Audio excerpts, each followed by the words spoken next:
funding on all cameras. Thank you. Climate transition planning. Is it going to drive action, or is it just creating more disclosure? Rob?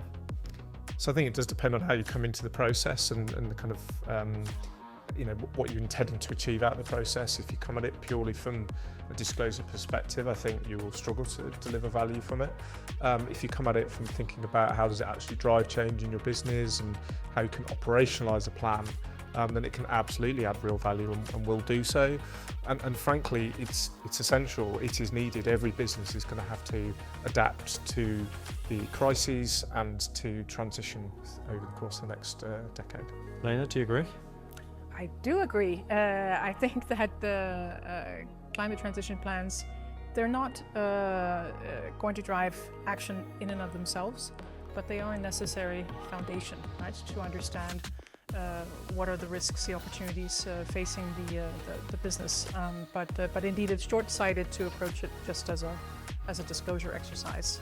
It needs more than that to deliver action and value.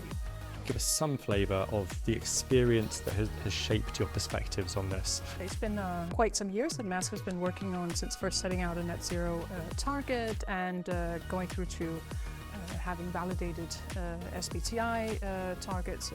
In that context, the transition plan has been a useful tool for kind of focusing that attention.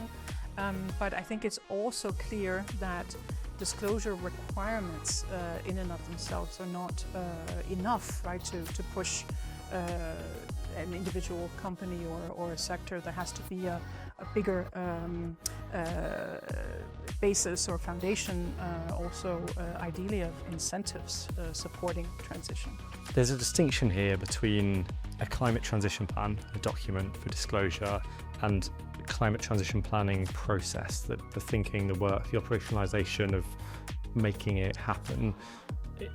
Has there been one aspect of the process that you think has been really particularly valuable in your context? Maybe Rob, we'll start with you. And what transition planning allows you to do is actually be a lot more open about the barriers and the challenges that are certainly for your business, for your sector, and to then call for support from that within the ecosystem or from government. So that's incredibly important because it's a lot more transparent and it's actually a lot more realistic. I think it's that transparency around the dependencies and coming from setting out a 2030 and 2040 targets, but also then being very transparent about, being dependent on an ecosystem to actually deliver that, not being able to do it all on our own, even though Maersk is one of the leading companies in the shipping